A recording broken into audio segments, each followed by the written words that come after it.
wants to know what the order of the thing is. Not at all. Oh, in this class, Yeah. we're doing Joshua, Judges, Isaiah, Amos, Hosea, Micah, and Ezekiel. That's what we're going to be doing. Now, today we're doing Amos, as it turns out. We're doing the minor prophets first. Now, I gave you a synopsis last time of what was in between. That was the things that were, in between where I just wanted to change gears and read some other kind of book. I mean, Psalms is not the kind of book you can read in a class. It's something that you have to really study in the original language. There's nothing, I mean, there's no thread that you can teach in Psalms. It's just a collection of songs. And you can read them and say, oh, isn't that interesting? Isn't that an interesting song? And isn't that well expressed? But you can't really do much teaching of it. And the other literature books, you see, the Jews and Christians organized the Bible differently. Christians came down from the Greek text, which is known worldwide as the Septuagint. Plus of 72 elders supposedly translated it in Alexandria for a Ptolemaic king. But that's why it's called the 72, the Septuagint, but that's a legend. In any event, it was translated into Greek, and then a certain collection of books were part of that. Then that went into certain Latin Christian scholars like Jerome came to Palestine and used that and translated it then into Latin, which was called the Vulgate. And that's why the Catholic books differ from the Jewish and Protestant books, because he had a different text that he was working from that went into Latin and then came down to the church and then came into more modern translation in Catholic areas. But in Protestants, went back to the Jewish Bible. Now, the Jewish Bible was not collected until after the fall of the temple. The books were written, but they weren't collected. So that's why the Dead Sea Scrolls are so important, because scrolls are thrown into caves, helter-skelter, pell-mell, just a lot of manuscripts all piled on top of each other, but there's no order to them. That's what I'm trying to say. There's no order. The first 5 books are always ordered. In other words, Genesis, Exodus, Numbers, Leviticus, or Leviticus, Numbers, I don't know which way it goes. It's Numbers, Leviticus, and Deuteronomy. Deuteronomy means second law. It was another book that recapitulates some of the earlier ones, and it was considered to have been found in the temple around 600 BC, so it's considered a later book that sort of revisits some of the earlier ones. But those 5 books are called the Pentateuch, the 5 books. Tuch is teaching, the teaching of the 5, or the Torah, as the Jews call it, the Torah. Torah, though, are scrolls. So each of those books was a separate scroll, and that's how they are in the Dead Sea Scrolls. That's what we call them, the Dead Sea Scrolls, Qumran, because each book is a separate scroll. So all these books were separate scrolls. There was no order. In the first 5 there were, but the rest there weren't. So, for instance, Samuel is a book, a scroll. Samuel 2 is a scroll. Kings is a scroll. Chronicles is a scroll. So on. Isaiah is a scroll. Ezekiel is a scroll. Jeremiah is a scroll. Those are long, long books. But the Jews divide them up into 3 separate books: law, prophets, and writings. So they acknowledge it's a collection. And it's in order of decreasing holiness. So the law is what they call the Torah. And the prophets, in Hebrew, is Nevi'im. And writings, in Hebrew, is Ketuvim. So when the Jews speak about the Bible, they just make an acronym of these things. And they call it Tanakh. Torah, Nevi'im, Ketuvim. That's their name for the Bible. They don't call it anything except Tanakh. And that's an acronym, an abbreviation of the 3 areas of the books. So in the Torah, you've been reading these 2 books out of that. They put, I don't know why they put Joshua and Judges in prophets. It doesn't make any sense at all, but that's where they put them, with Samuel and some of the other books of that kind, because Samuel's considered a prophet, even though that's a history book. And then writings are just writings, you know. And the rabbis say writings don't soil the hands. In other words, writings are not holy books. The law is holy, the prophets are a little less so, writings are just writings. And one of the big differences between a Jewish and a Christian Bible is the book of Daniel. Protestants have Daniel, and Catholics have Daniel, slightly different version. But Daniel was written in Aramaic, actually. And the thing about Daniel is that Christians put it under prophets because he's got so many important things for early Christian history in there that were used in the construction of early Christian history. But Daniel is not considered a prophet by the Jews. He's considered, or the rabbis anyway, he's considered a new kind of literature, apocalyptic, which is different than prophecy. It's visionary literature. Ezekiel really has some of it in, Ezekiel's the first one, but he's a mixture of the two. Daniel is pure visionary material, like some of the apocryphal texts, Enoch and some other books like that, which are quite visionary. I think 4th Ezra, a few things like that. But it's a different kind of book. So there the Jews and the Christians differ. And the reason the rabbis, when they collected the Bible as we know it, the Jewish Bible, in about 100 AD, after the temple fell, the reason they didn't put in certain books is they blamed certain books on the fall of, they blamed the fall of the temple on certain books. They thought the books like Al-Qaeda were working people up, were rabble-rousing books. So, for instance, Daniel was considered a book that worked people up. And you know it does, even today. When you get on the TV, evangelist or evangelical person, and the first book they're going to read is Daniel. That's what they're going to start reading because it's very, very evocative. It's sort of, the book of Revelation in the New Testament is a variation on Daniel. It's picked up a lot of Daniel's themes. It's not really a book that I feel is very effective, but it's working off Daniel and Enoch. Some of what it's in visionary material in the Revelation, the Apocalypse, is rather bizarre. But in any case, people like bizarre things, flying saucer people, the Da Vinci Code people. They like books like the Apocalypse usually. In any case, all these were separate scrolls. So the prophets, the big ones were on separate scrolls, and the smaller prophets, the minor prophets, the 12 minor prophets, were on a single scroll. So all these are in the caves at Qumran. So the rabbis, when they collected all these things, they didn't put in the Bible books that are in the Christian Bible, like Maccabees. I told you all these things at one point, I'll tell it again to you. Therefore, Catholics have the book that tells you what Hanukkah is, but they don't celebrate Hanukkah. It's in their Bible, but they don't read their Bible. They basically, to some degree, not all of them, some of them are careful, but most just do the catechism, and that's about it. They don't really read the Bible in its entirety, though they claim it. So there sits the Maccabee books telling you to celebrate Hanukkah, and there's not a Catholic I know, except one who just wants to enjoy the modern world, that celebrates Hanukkah. But the Jews don't have the Maccabee books in their Bible, and they don't have a guide how to celebrate Hanukkah, and yet Jews celebrate Hanukkah quite extensively. So these are kind of odd things happening. Maccabee books were not found among the Dead Sea Scrolls. Esther was not found among the Dead Sea Scrolls.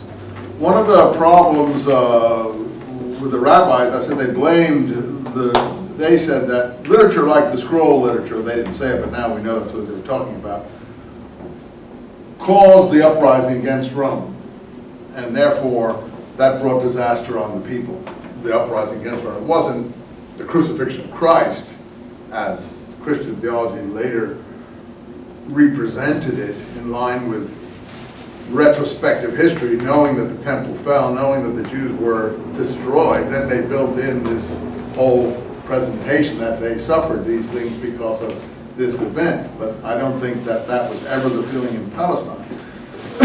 Not among people who live there. What the feeling of people who lived there was the apocalyptic literature that produced Christianity. That's true, and also produced revolutionary movements like, I mean, the Zealots and the Sicarii, as Josephus calls them, the cutthroats, or whatever he wants to call them. I don't think they called themselves that. Did, produce the war against Rome, which was a disastrous war. And in fact, produced two. There was a second Jewish uprising. First was 66 to 70. Masada was in 73, where everyone committed suicide. That were the holdouts from this movement there. We found scroll material there. And then the last uprising was 132 to 136. That was the Bar Kokhba uprising, called the second Jewish uprising. He actually was taken to Rome as a prisoner and executed, just like, how many are watching that Rome thing on HBO? It's worth watching. It's intelligent television. It's a multiple part series. It's a bit soap opera-ish, but it's built into an historical framework, and it has to be soap opera-ish to get the viewer involved in the personal lives of the people. So it's kind of like against the backdrop of Julius Caesar, Mark Antony, Octavius, Augustus, Brutus, Cassius, all these people. It builds a lower drama of the lower class people against the upper class people who are carrying on all these historical events. And it's building up now to Caesar's assassination, you can tell. So the end of the first season is about to occur. But it's all available on that choice that you get on your cable if you do have that choice area for HBO. And last week they did the triumph in Rome where they executed Vercingetorix. Well, that's what would have happened to Bar Kokhba, and they did that pretty effectively. So, but they follow two Roman legionaries on the sort of upstairs-downstairs part of the ship. So it's a kind of soap opera of the lives of these two Roman legionaries who are always involved in the armies that are doing the fighting, but when they're not fighting, they're having all these other things happen to them in their homes and in the marketplace and stuff. And that's supposed to keep the melodramatic interest, and also a little bit of soft porn goes through the whole thing, which isn't really too inaccurate, because Rome was not just soft porn. Rome was totally pornographic, and the whole place was pornographic. And houses had, for instance, big, huge phalluses outside them, and there were phalluses sticking out of walls, and people would sell phalluses in the marketplace, and among all kinds of other stuff. If you've ever been to Pompeii, you get knocked over by it. So I mean, it's quite an incredible difference in ancient Rome and today. And that's what the problem was in Palestine. It's like taking American civilization and sticking it down in Saudi Arabia or Baghdad. It doesn't go down well, and Roman civilization didn't go down well in the Middle East, and created all this reaction which produced the wars. The Roman society was very corrupt and very brutal, and it survived because it was so corrupt and brutal, and didn't have any qualms or scruples about doing certain kinds of things. And societies like the Dead Sea Scrolls are full of pseudo-moral scruples, and think that the angels are going to help them and God is going to interfere on their side, and so on. So anyway, all that's interesting. So if you have a chance, you should watch. If you like history, you should watch that Rome. I think it's pretty good. And it's the history part of it is pretty accurate portrayal of the different individuals.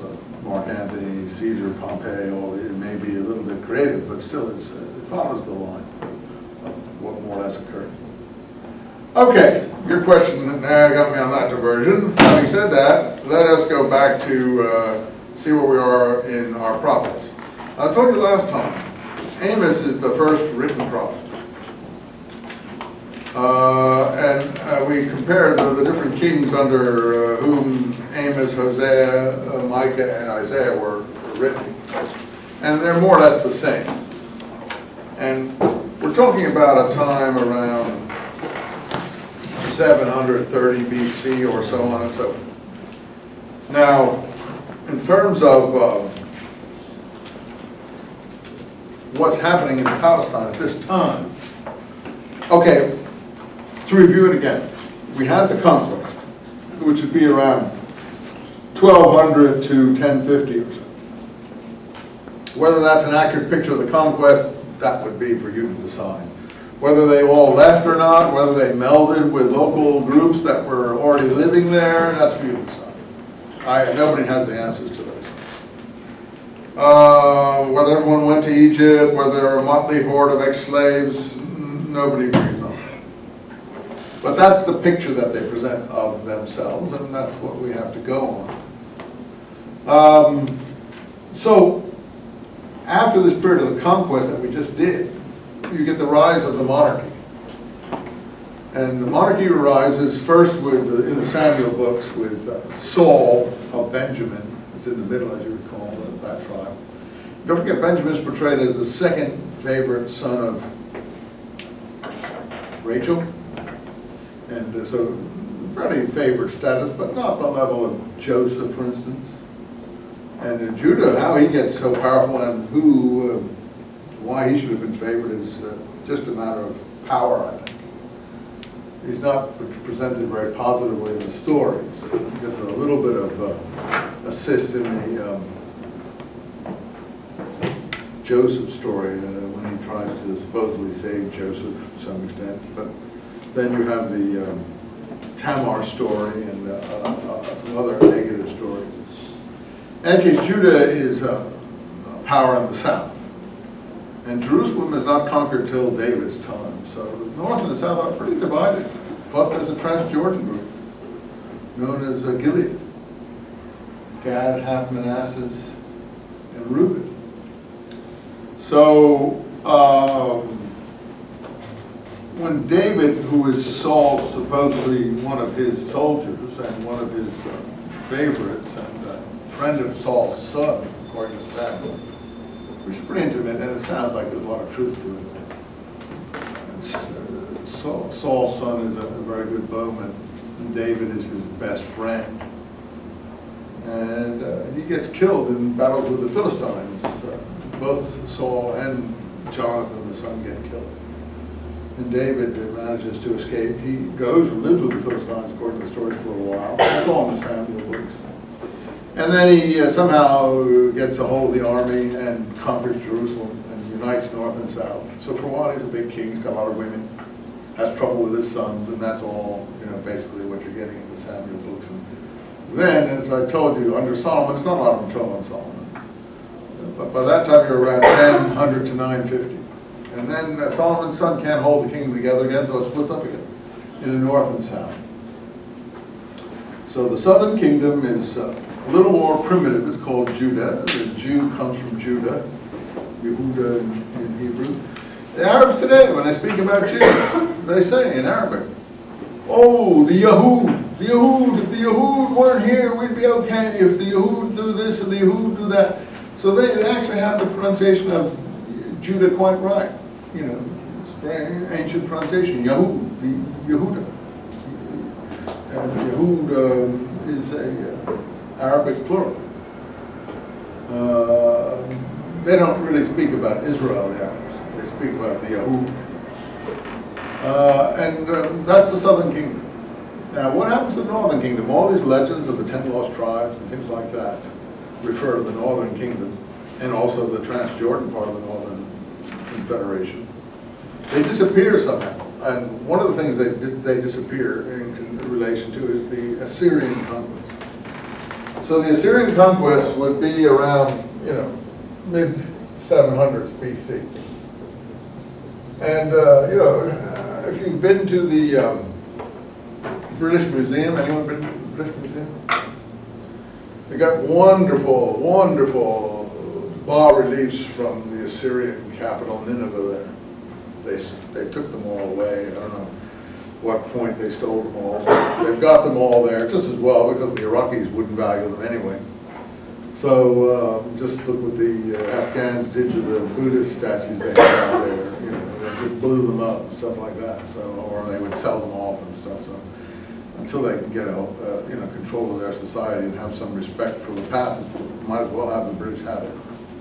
But anyway, the beautiful, beautiful, beautiful statues from Assyria, and it blow your mind. The skill of the craftsmen, the depiction of the battles. They have a lot of military battles. Assyrians have these big, big beards that are like, you know, all braided and everything. And they're very mighty and very tough and look pretty nasty. Lopping off heads in some of these bas-reliefs. They're worth looking at. That'll be the 700s, mid-700s BC.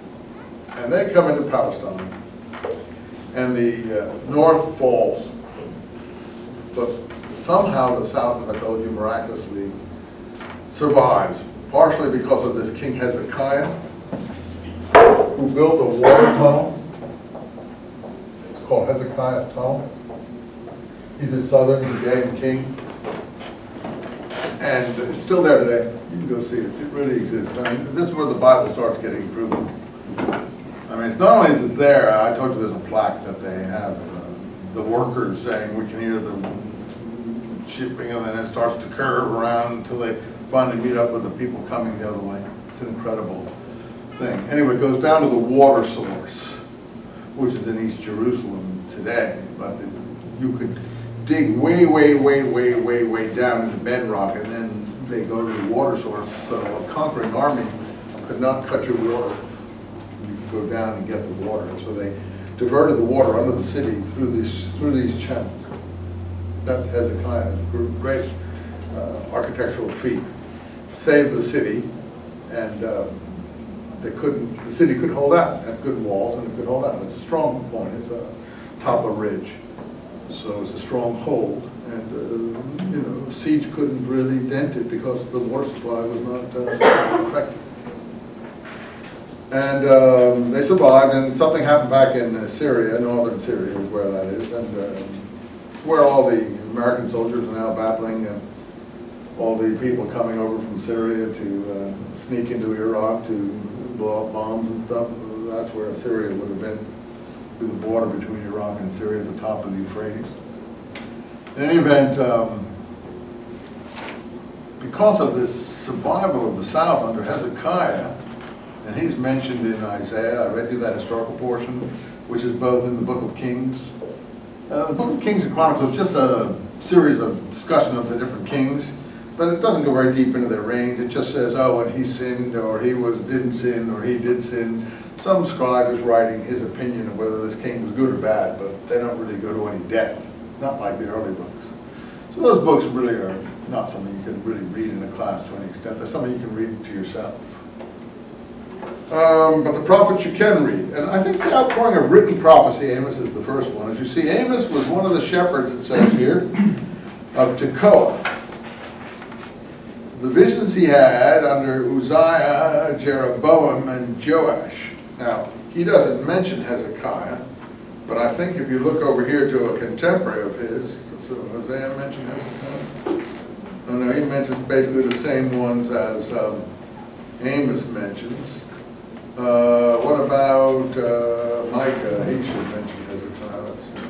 These are all contemporary people. Whether they're all separate, I don't know. Michael in the time of Johatham, Ahaz, and Hezekiah. There. So Hezekiah comes after the kings mentioned in Amos. And that's true because Amos is going into the north. And the north is still surviving at the time Amos is going up there. So the north hadn't been wiped out yet. And then finally Isaiah is another contemporary, though he's a long prophet. Oh, you go at the beginning of Isaiah. And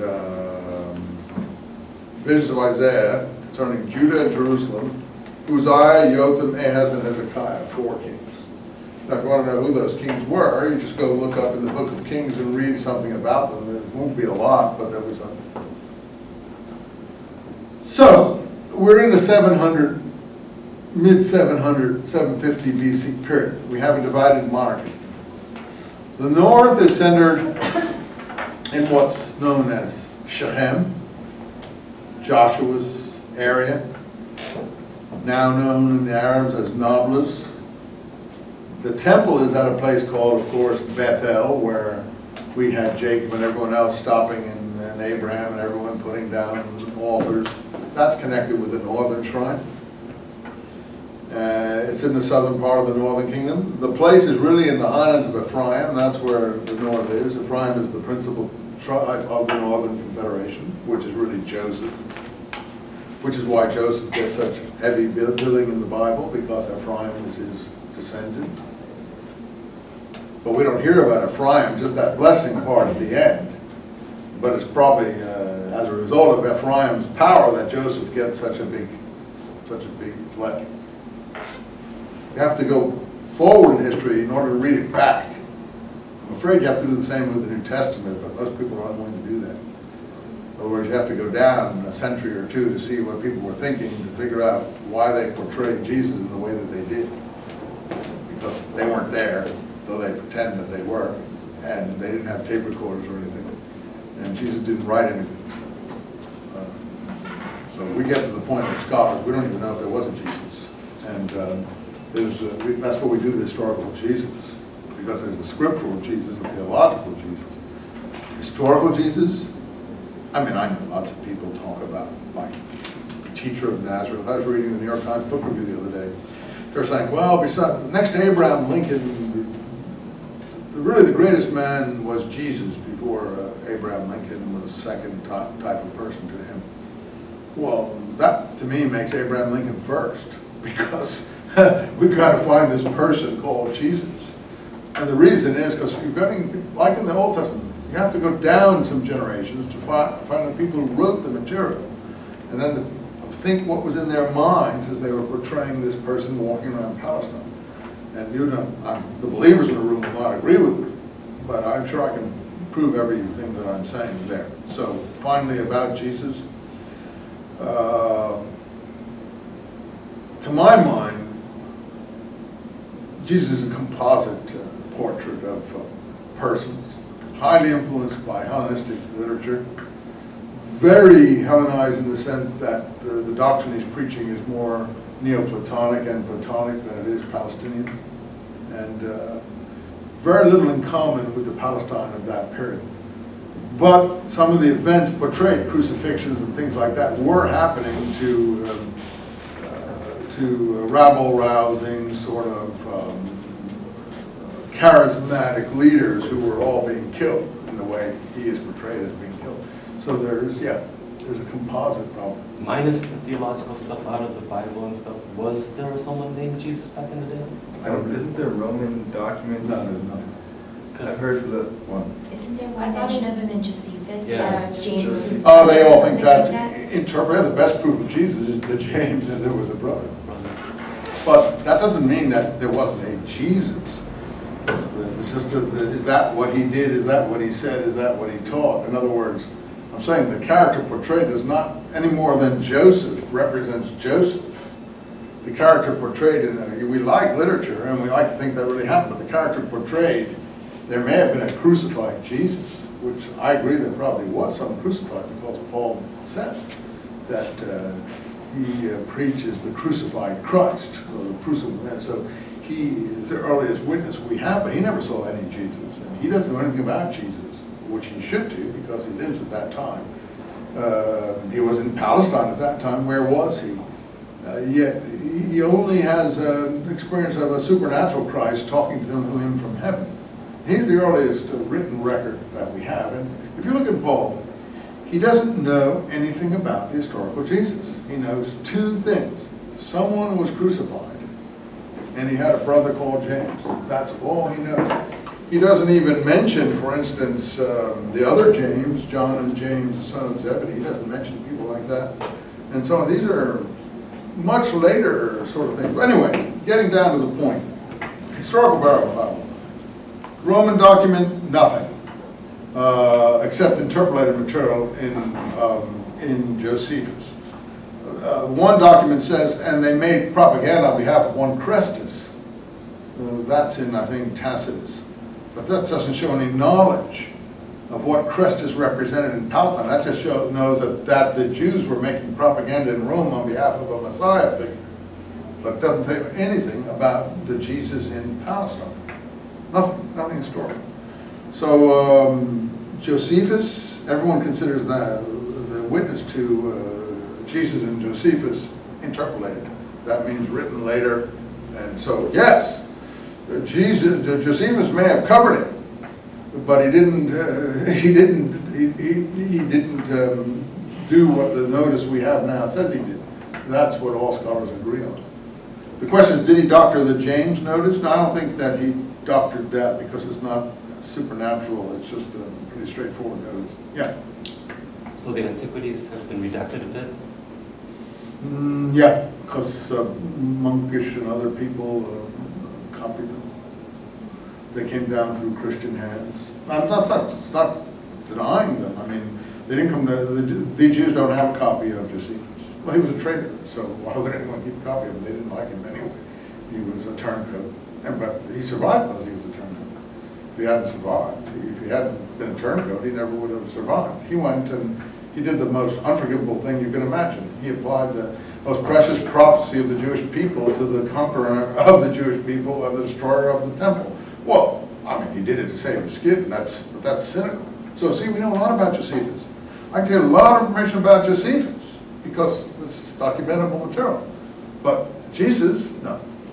We just don't have anything. So we have these Gospels. But what I'm trying to say now, look at the picture in the Gospels. You have all kinds of weird sort of events, spirits, resurrections. One of the chapters of my book that I'm writing is one of the things that I find particularly entertaining is a particular episode of Luke where it says, and the poor man Lazarus came to the door of the rich man, and while the dogs licked his sores. You see, that episode is not known in the other Gospels, and then in John, Lazarus is an entirely different person. So that's the problem. These things fall apart. So I have a chapter of my book called The Dogs Who Licked Poor Lazarus' Sores. Because that's the level some of that is taking place on. That's not really serious historical levels on it. And some of it may be. Even the picture of John the Baptist. Now Josephus does cover John the Baptist, and we know that his picture of John the Baptist there is wrong. We know that the New Testament picture of John the Baptist is inaccurate, and it's been doctored, you know. So what you have to do to study the Spirit is, don't listen to me. I don't matter. Either agree with what your church says, or your synagogue, or wherever, and just go and worship and please yourself. Or read everything from the period and then draw your own conclusions. Read all of Josephus, read all the New Testament, read all of Paul, read all the apocryphal works, read all the Roman historians, you know, and then after you're all done with all that, then start to put it back together and say, now what do I think is credible? I'll read the Dead Sea Scrolls, which is really the thing that we have today, which nobody had previously. And you're helping me a bit on that book, and so are you. The scrolls really do give a... You say, well, why don't you say that about the scrolls? Oh, because the scrolls, first of all, don't tell us anything about their heroes. Everyone has a code name because they're afraid of powerful outside forces, clearly, so they cover up the identity of everybody.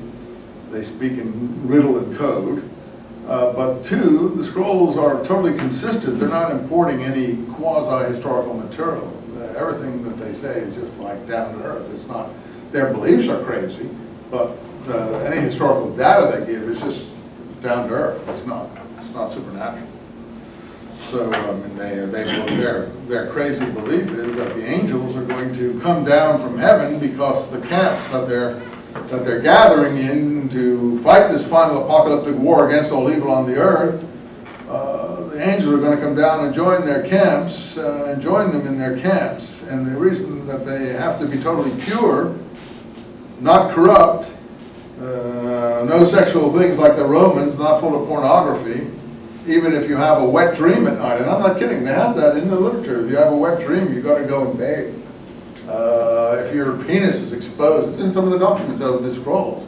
You're mulcted for 30 days or 60 days or something like that. If your sexual part happens to be show itself. And this is the intimacy of those documents.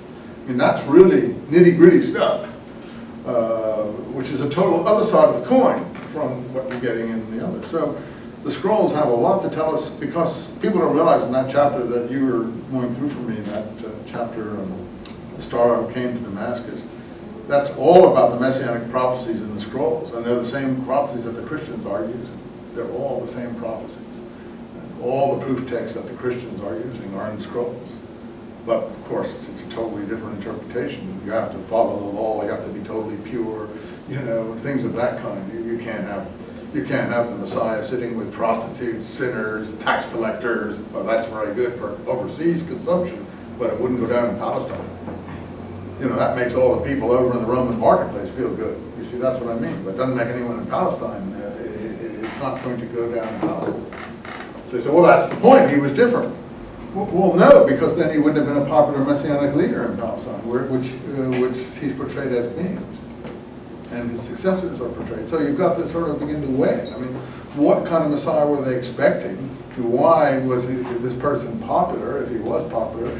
Why did the Romans feel the need to destroy him? The Herodian authorities and the Romans, and maybe if some rabbinic groups were involved, them too. Establishment groups, what was the problem then? Were the Romans observing purity regulations? No, I don't think so. So anyway, those are the issues of the historical Jesus. Let's come back here to, I certainly want to find out what happened in Palestine, and I think I pretty much know. But I think the Dead Sea Scrolls are the new ingredients that help you understand what occurred. And I think the scrolls have been mispresented to people accidentally on purpose, first of all by people who didn't understand them because they were totally contrary to what they assumed and what their beliefs were. Scholars who were monks and people who couldn't understand something that was not monkish.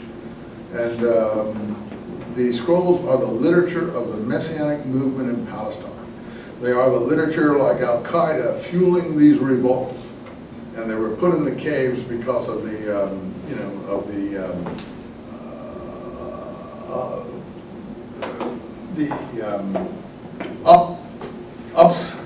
the upset that they caused. Or it isn't that they were put in the caves on purpose, it's that the people who had written them were all killed and couldn't come back. And they put them in the caves as their last ditch, expecting to come back after they fled. But they never did come back because they were all killed. And that's why they didn't come back, because otherwise they wouldn't have sat there, because they're so valuable, even the parchment is so valuable that someone would have gotten them. So nobody could come back. That means everybody was killed or were taken to a place that they could never get back from, slaves or something like that.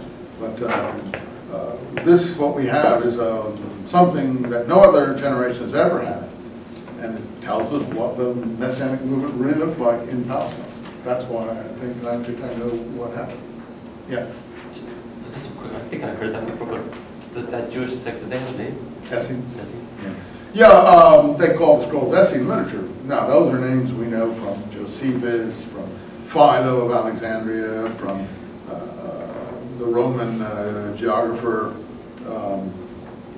not Strabo, but the one who was Pliny, mentions Essenes. He doesn't know what the Essenes believed, but he mentions them. Yeah. I went to the seminar at Peter Flint's seminar, and he was talking about the Dead Sea Scrolls, and I thought he said that it wasn't the Essenes, but it was people who referred to themselves as the people of the New Covenant. Yeah, but that's what I'm getting at. Okay.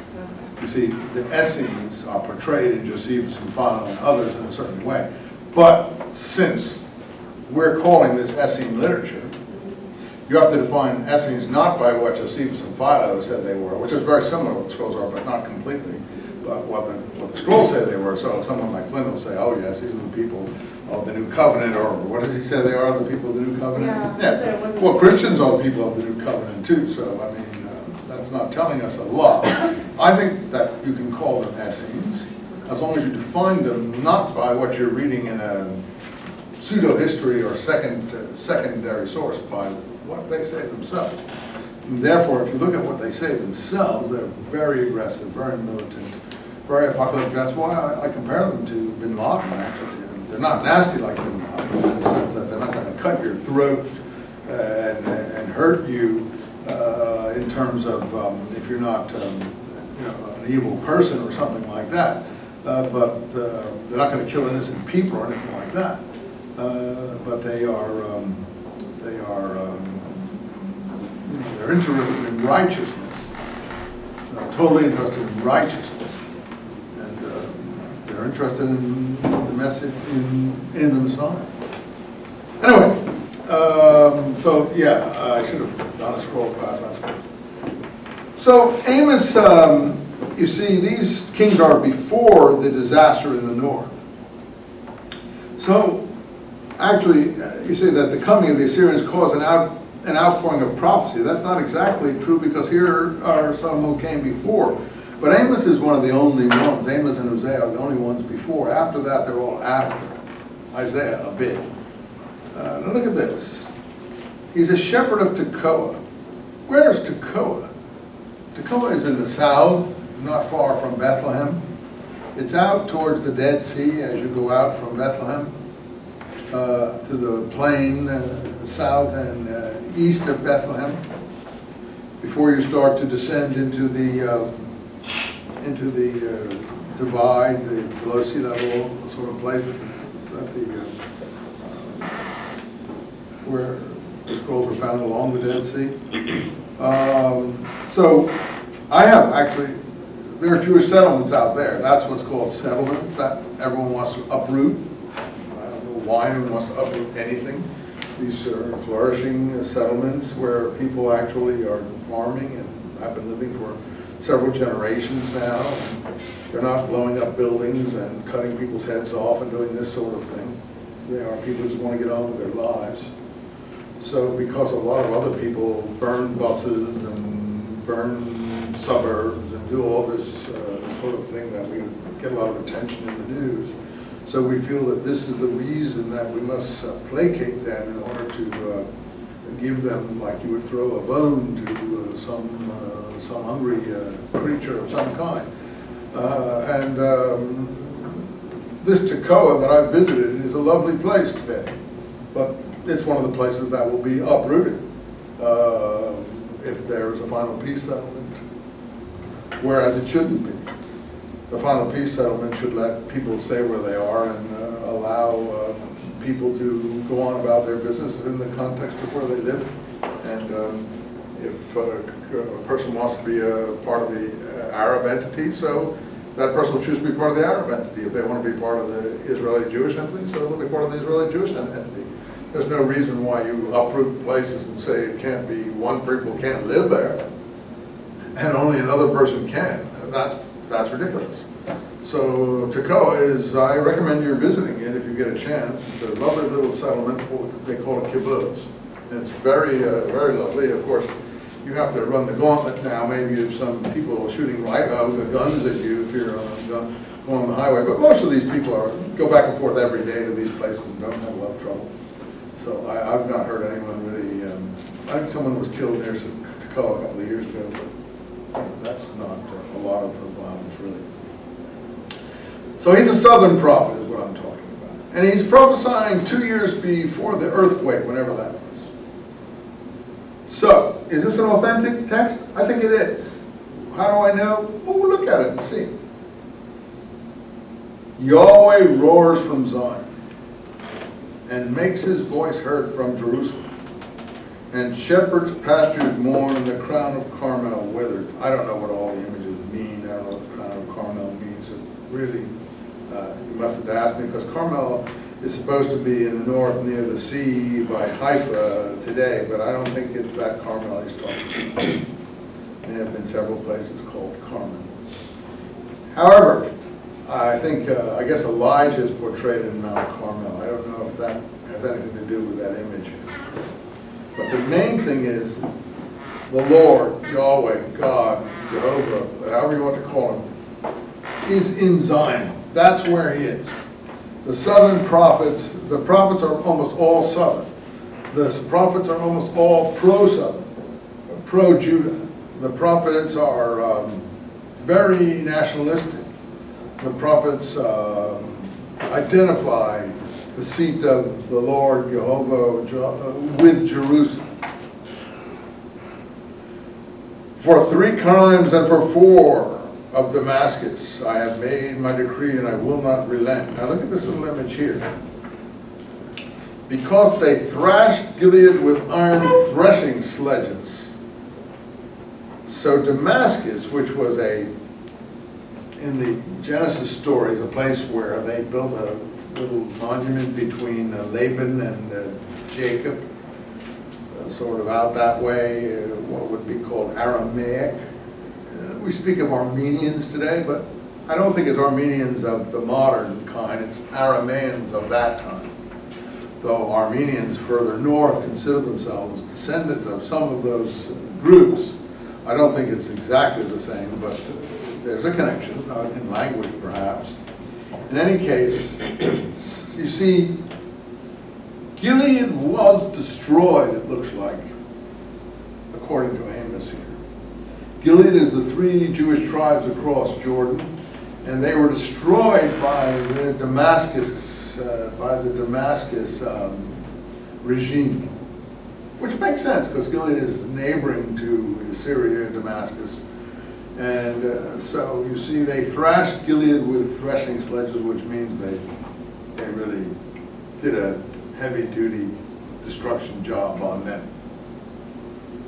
And therefore, the house of the king in Damascus is called Hazael. I am going to hurl fire on the house of Hazael and burn Ben-Hadad's palaces. I think he had a son by that name. And I'm going to break the gate bars of Damascus, and I'm going to cut the one enshrined at Birkat Aven. Now, Birkat Aven would be like a Bikat Aven. Probably, you might have a translation in your Bibles. Do you have something for Bikat Aven? Mine says valley. What? It says valley of Aven. Yeah, I don't know what, but I think it's a shrine. It's someone enshrined, and it's Aven would be stone, and therefore they're not going to give it the credit of the name of a god, like Bethel, for instance, house of God. I would assume there was the name of a god originally that represented, and he's just going to call it, you know, like Birkat nothing. You know, I'm going to break the gate bars of Birkat nothing. And the sceptered one, another god, obviously at Beth Eden.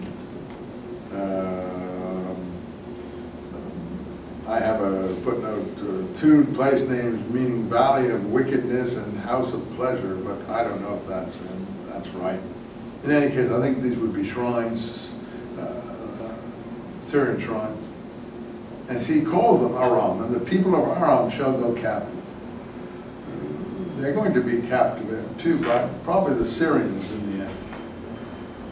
Okay, so they're going to get theirs for what they did. Back to the formula. For 3 crimes and for 4 of Gaza. We know about Gaza today on the way to Egypt. I have made my decree and will not relent, because they deported whole nations as slaves to Edom. I would assume that we're talking about Philistine days. I'm going to hurl fire on the walls of Gaza. I'm going to burn her palaces. I'm going to cut down the enshrined one, Ashkelon. These are all Philistine cities. I'm going to, the sceptered one in Ashkelon. All these are Philistine cities along the coast. I'm going to turn my hand against Ekron until the last Philistine is dead, says the Lord.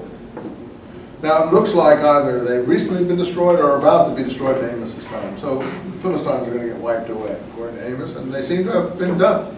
You know, they're all, no Philistines left except Palestinians. Phoenicia and Tyre. The Phoenicians.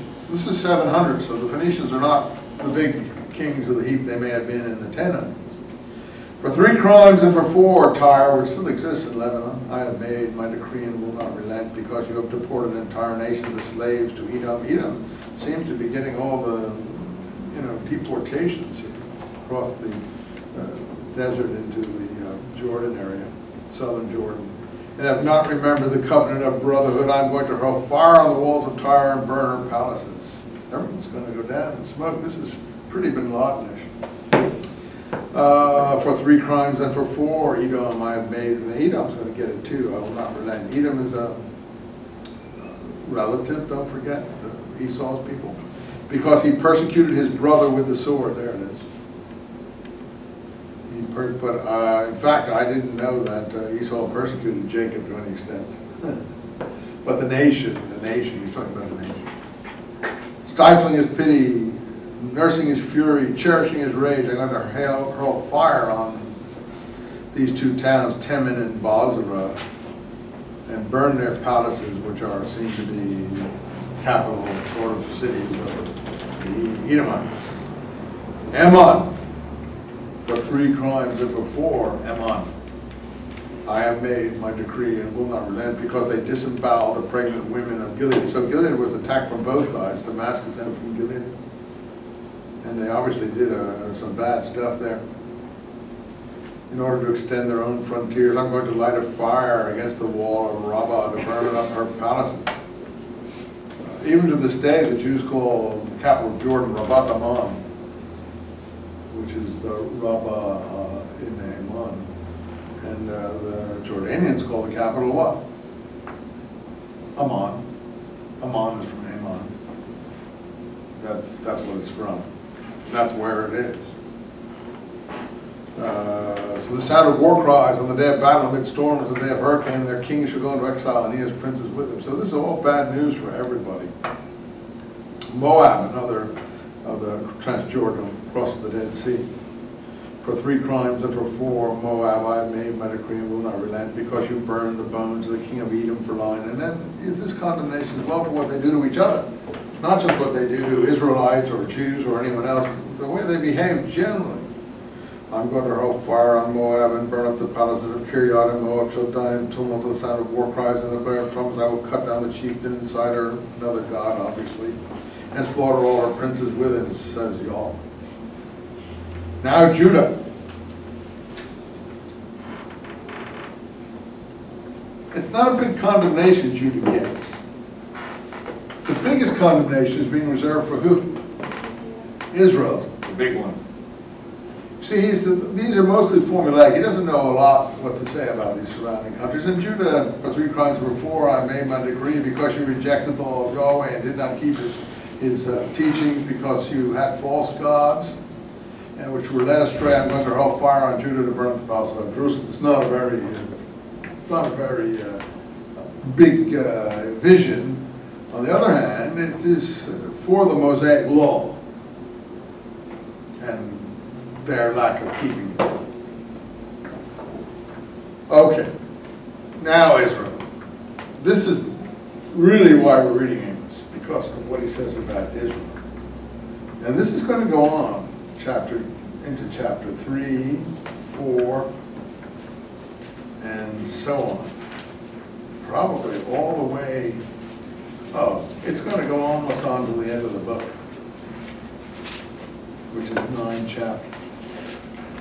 But we've only started here. We're only in chapter 2.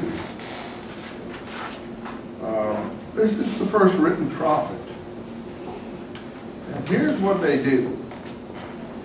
Yahweh says this: for 3 crimes and for 4, Israel, I have made my decree of. Now you have to understand, when he says Israel, he doesn't mean Judah. When he says Judah, he doesn't mean Israel.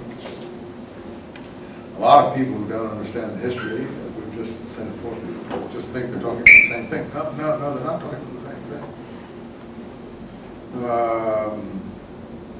I will not relent, and here's what they've done. Because they sold the virtuous man for silver, and the poor man for a pair of sandals. Because they trample on the heads of the ordinary people, you may have cited the translation, and push the poor out of their path. Because there's wealth in the north, you see. And because father and son have resorted to the same woman, girl, profaning my holy name. because they stretch themselves out by every altar of the local shrines, and clothes acquired as pledge and drink wine of the people they have found in the house of their God. Yet it was I overthrew the Amorites when they attacked, then tall as cedars and strong as oaks. So the Amorites used to live there. I had destroyed them, both fruit above the ground and root below. It was I who brought you out of the land of Egypt. So Israel was brought out of the land of Egypt, according to Amos. And for 40 years led you through the wilderness, took possession of the Amorite country. I raised up prophets from your sons and Nazarites from your young men. Is this not true, sons of Israel? So, Amos, whoever denies the Exodus, has to read Amos, because in 750 BC, he already knows about it and considers it fact. If this is an authentic, untampered with document, which so far I don't see any reason to think it isn't. But you forced the Nazarites, the people who don't drink wine, to drink wine, and gave orders to the prophets, do not prophesy. Okay, this is what's going to happen to you, big shot. I'm going to crush you into the ground, and the threshing sledge crushes with clods straw. Fight will not save, even the swift. Flight will not save. The strong man will have no strength. The mighty man will be powerless. The bowman will not stand. The fast runner will not escape. The horseman will not save himself. The bravest warriors will run away naked that day. It is Yahweh who speaks. Like it or not, this is already pretty great poetry, even in English. I mean, you have to be gripped by a vision to be able to write something like this. This is sort of like you might have gotten at Delphi, but I don't think it would have been quite as extensive as this. They gave very cryptic, short answers to things. You didn't get a whole poetic outpouring like this at Delphi. Listen, sons of Israel, to this oracle. Yahweh speaks against you, against the whole family I brought out of the land of Egypt. You alone of all the families of earth have I acknowledged. Therefore it is for your sins I mean to punish you. Christians have picked up this big time in terms of the Jesus event, you know, their portrayal of the Jews. But you see, the Jews were flagellating themselves way back then. You say, I thought you said Israel and Judah were different. Well, I think they are. Because as we're going to find out, he's in the north. And he's talking in the north, and they don't want him there. And at one point they're going to say, go, why don't you go home, prophet? Go south. Why are you here in the north bothering us? So, if you read between the lines here too, you can see that, in fact, a lot of these traditions are northern traditions. The Exodus, Israel, and so on. And it's not clear, he doesn't give you the southern traditions, if they're the same or they're not the same. But look at here. Why are the prophets famous? To my mind, this is the new thing, the unique thing that they're bringing. All right, they're pretty aggressive. But you see, they're talking about social justice. There's no documents, except maybe Hammurabi, if you think it's in there, I don't know, you can check it, that we're talking about social justice in the 8th century BC. And this is the new thing. Okay, there are other things here too, but what are the big sins? Mistreating poor people, selling virtuous people, pushing people out of your way, some fornicating things, mostly economic crimes and crimes of inequality. And pretty much he's going to say later on, I don't want your sacrifices. Don't bring me these things in your temple. This is not what I want. I want justice. I want righteousness. That is the new message that the prophets are going to bring here. And that's the new message, to my mind, which makes the Old Testament, you know, a great book, message-wise. But that's coming, I think it was always there, but it's being called out by the prophets in these visionary performances. This is quite an amazing thing, that you don't just have one of these people, you have like 10, 20 of these people who come forward and express themselves in this incredibly intense manner, very consistently.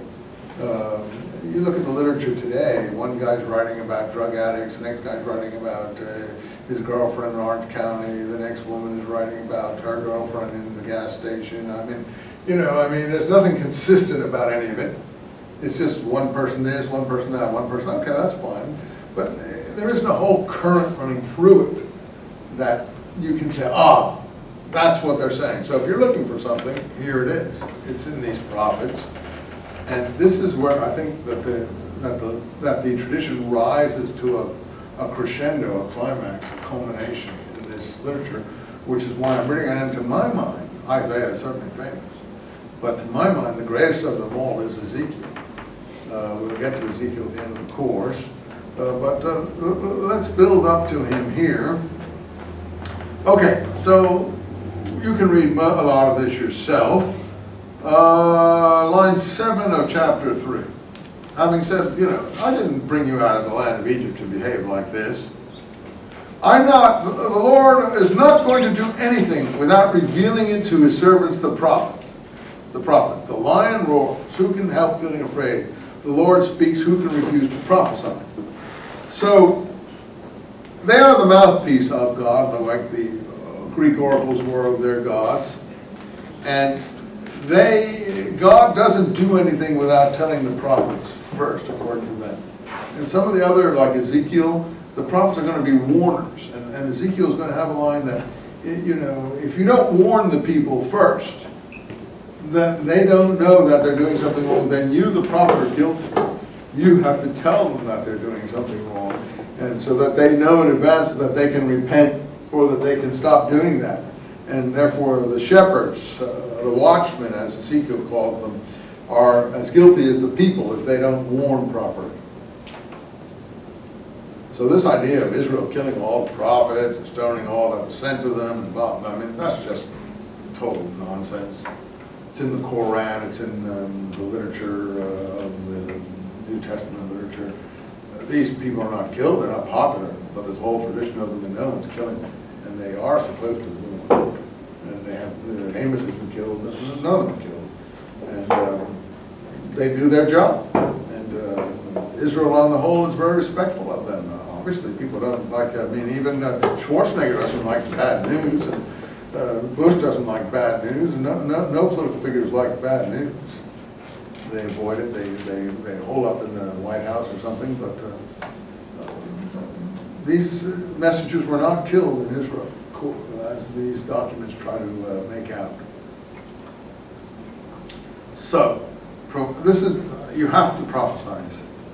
Proclaim it to the palace of Assyria, of Egypt, assemble on Samaria's mountain. Okay, now we know that's a northern shrine. Samaria is north. The shrine was moved from Shechem further north to Samaria, another city in the northern kingdom. Look at the disorder there. Look at the oppression there. They don't know anything about fair dealing. They're more about justice. It's your way of speak. Look what they do. They cram their palaces full of harshness and extortion. Therefore the Lord says, an enemy is going to invade this country. Your power will be brought low. Your palace is looted. Like a shepherd rescuing a couple of legs and a bit of an ear from the lion's mouth, so will the sons of Israel be rescued, who now loll in Samaria on the corner pillows of their divan. So Samaria is luxurious. It's wealthy compared to the south. And we have found ivory and things in the palaces and these archaeological things in these areas. So that they are. And now, house of Jacob. Jacob was the father of Joseph. He was the father of the other ones too, but his favorite son is Joseph. Joseph is the father of the north. So when he's using these things like house of Jacob, these are synonyms for each other. Testify against the house of Jacob. Again, he doesn't mean the south here, even though it could be interpreted that way. You see, how do I know? Because he's talking about Bethel here. That's why I emphasize Bethel so much. On the day I punish Israel for her crimes, I will punish the altars at Bethel, the shrine of the north. The horns of the altar will be broken and dropped. I mean to pull down the winter house and the summer house. There's your ivory image. The houses of ivory will be destroyed, of ebony. It is the Lord Yahweh who speaks. I listen to the word of the cows of Bashan. That's supposed to be some sort of image of the, probably is bad translation in English, probably mean matrons of this area. Living on the mountain of Samaria. What do they do, these wealthy matrons? They oppress the needy. They crush the poor. They say to their husbands, bring us something to drink. The Lord Yahweh says this, by his holiness the days are coming Look, you see, Cheryl, I hitched up my belt, and it's already stretched, and it's beginning to say, well, why are you wearing that thing? I paid $100 for that belt, and I don't intend to throw it away. Days are coming when you're going to be dragged out on meat hooks near the breach of the wall, and you'll be driven to Hermon. Now, here it is. You see, this is why I know this is a southern prophet complaining about the north. Everything has been northern symbols. Go to Bethel and sin. So Bethel is an illegitimate shrine for him. Go to Gilgal, that other shrine that we heard about in Joshua, and sin there. Offer your sacrifices and your tithes on the third day. Burn leavened dough as a sacrifice with praise. Announce your voluntary offerings. Make them public. If this makes you happy, sons of Israel. So Israel means the north, the shrine of the north. It is the Lord Yahweh. And Yahweh, the Lord, roars from the south, Zion. And you know, it is Yahweh who speaks. I keep your rain back with the harvest 3 months. I will let rain fall on the town, and on one town and not another. One field will be rained down, another will be dry, because it is I who send the rain. It's a very odd view of science, I admit, but that's how they thought then. 2 towns, 3 towns will be tottering for water and thirst unquenched. It is I, Yahweh, who speaks, and so on. Look, I did these plagues in Egypt, line 10. Slaughtered the young men with the sword. See, that's a bit different with the sword. While your horses were captured for plunder. I overthrew you as God overthrew Sodom and Gomorrah. Look, he knows Sodom and Gomorrah. He knows that place. So people say Genesis is not an old book. The Wellhausen thesis that it was all written in the 500s in Babylon. That's nonsense, because he knows all of the legends in 700 BC. Unless this is a fake book. Could be. That's for you to decide. But it doesn't sound fake to me. It's just a matter of how, that's no way Eisenman to decide. Well, sometimes it's the only way to decide what sounds unsubstantiated and what doesn't. Look, prepare to meet your God, for it is he who formed the mountains, created the wind. He's the creator God, Yahweh, he who creates. Reveals his mind to man through the prophets. The Yahweh, the God of hosts, the Lord of hosts, that is his name. Listen to this oracle. I speak against you, chapter 5, house of Israel. Again, Israel, Israel, Israel, Israel. The town which used to put 1,000 in the field was left with 100. The one that used to put 100 was left with 10. Again, more condemnations of northern shrine. Do not seek Bethel. Do not go to Gilgal. Do not journey to Beersheba. Gilgal is going to be exiled. Bethel is going to be brought to nothing. Seek Yahweh and live, or else he will rush like fire, there it is, on the house of Joseph. How did I know it was all the house of Joseph? Well, because I know, and he knows, I know, and that's what he's calling it. The northern area is the house of Joseph, and burn it up with none at Bethel able to put out their flame. So he may like Joseph's story, but he doesn't like Joseph as a nation. It is he who made the Pleiades, the creator God, who turns the dust to dawn, the day to darkness. He summons the waters of the sea, pours them over the land. Really beautiful in the Hebrew, I'm sure it's even more so. Yahweh is his name. He blazes out ruin on strongholds, brings destructions on fortresses, trouble for those who turn justice into war. Wormwood, there it is. That's his major thing. The people who turn justice into wormwood, throw integrity to the ground, hate the man dispensing justice at the city gate. You want to know why Jews have always been interested in social justice? Because it's in the documents. It's in the documents. Now, I'm not saying Jews are perfect or better than any other people. It's just that their culture conserved this particular element that most people don't have passed down to them, except maybe their mom and dad tell them to be good and decent. But it's in the literature, so even a jerk can read it here. In other words, you don't have to have your mom and dad tell you. It's part of the culture. It's in the bones of the culture. Now, some of them don't practice it any better, or even worse than others. That's why so many of them are lawyers. Anyway, they hate those who speak honesty. They trample on the poor man, extorting levies. See, it's all the same thing. Those houses you built are beautiful dressed stone. You're not going to live in them. Those precious vineyards you planted, you're not going to drink the wine. I know your crimes are many. persecutors of the virtuous, blackmailers, these evil times. Here is the whole answer. Seek good, not evil, so you may live. And that Yahweh, God of hosts, may really be with you, as you claim is. Hate evil, love good, maintain justice at the city gate, and may he be that Yahweh, God of hosts, will take pity on the remnant of Joseph.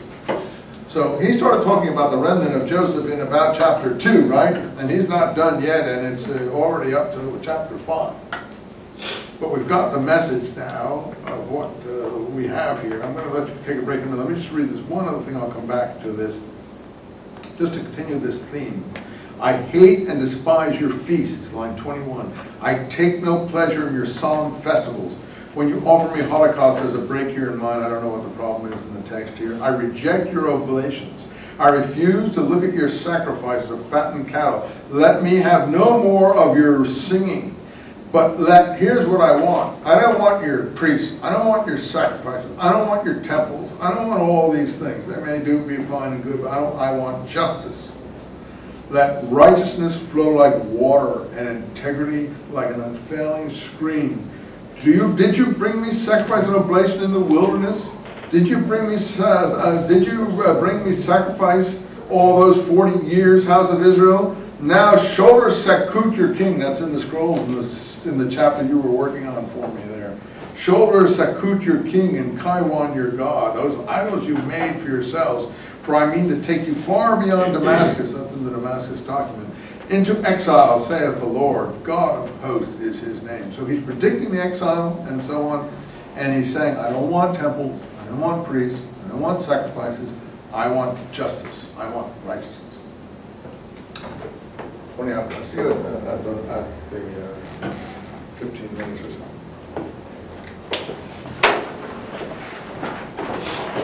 I pull my trousers up. Pardon me, you guys. If they fall all the way down, you must forgive me.